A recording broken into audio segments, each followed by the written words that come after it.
Salut à toutes et à tous, c'est Corentin de la chaîne Crypto Devin France et aujourd'hui on va parler de LivePeer. Donc LivePeer c'est tout simplement une infrastructure vidéo ouverte au monde. Donc en fait ça va permettre de faire en sorte que l'infrastructure soit décentralisée et ça sera fait pour le streaming en direct et à la demande.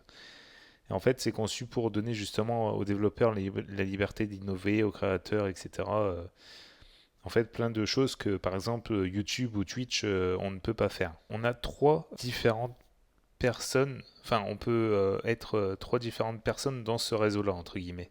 On peut être développeur, donc en fait, on peut explorer des guides et une variété de ressources pour justement nous aider à commencer à ajouter des expériences vidéo en direct ou à la demande, etc. On a les orchestrateurs, donc un drôle de nom, mais en fait, ça veut tout simplement dire que notre ordinateur, si on est compatible, on va pouvoir aider les autres personnes à transcoder les vidéos sur justement nos GPU pour gagner des récompenses réseau, en l'occurrence le LPT. Et ensuite, on a les délégués. Donc, en fait, ça va être justement l'inverse de orchestrateur. Ça va être tout simplement de contribuer à sécuriser et améliorer le réseau en déléguant aux orchestrateurs du coup des transcodages vidéo. En échange, justement, on leur donnera ces LPT que je vous parlais il y a quelques secondes. Donc, on voit sur leur site qu'en fait, on a également peut-être une petite vidéo de 10 minutes juste pour voir comment fonctionne LivePeer. Et donc, on voit que c'est un réseau croissant d'applications vidéo. Donc on voit plusieurs applications. Donc on a Bonfire qui va nous permettre de nous donner les outils pour démarrer et développer des communautés. On a Beam pour créer un site de streaming vidéo personnalisé. Flux ETH, c'est un CMS vidéo ouvert. Donc ça va permettre justement de organiser des événements virtuels. Après on a Tube d'objectifs, enfin LensTube. Ça va être une plateforme sociale de partage de vidéos construite justement avec LivePeer et Lens, et puis Orb, enfin. Du coup, c'est un client de médias sociaux décentralisé construit avec Lens et LivePeer aussi. On peut passer vite fait sur l'accueil des développeurs.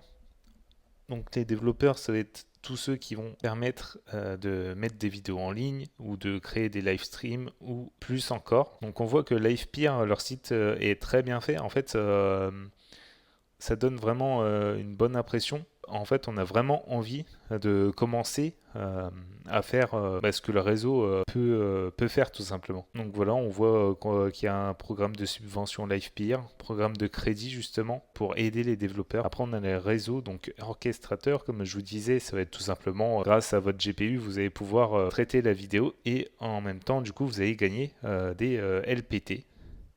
Donc on voit le nombre total de orchestrateurs actifs, donc 100. On a plus de 788 000 dollars qui ont été payés en redevance de diffusion et quelques 307 millions de minutes de vidéos transcodées, donc c'est pas mal.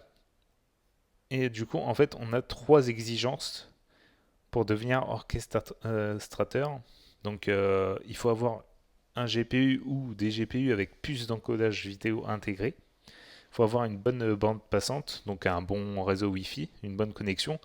Et puis en fait, possibilité d'exécuter un nœud LivePeer 24 sur 24 et 7 jours sur 7. On va avoir les délégués. Donc les délégués, ça va être l'inverse de ce que je vous ai dit. Donc en fait, on va acheter des jetons LivePeer et puis les mettre au travail. Donc donner ces jetons-là aux orchestrateurs pour justement qui transcodent des vidéos. Donc voilà, on voit le nombre total de délégués, etc., etc.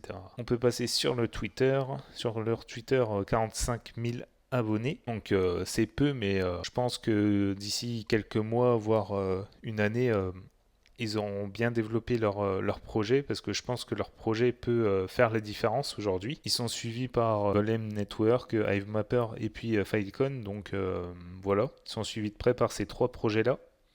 Et puis au niveau de l'activité de leur Twitter, ils sont plus ou moins actifs et c'est bien. Donc voilà, c'était tout pour cette vidéo. J'espère que vous avez tout compris. Ceci n'est pas un conseil en investissement, je vous présente juste un projet. À bientôt pour une nouvelle vidéo.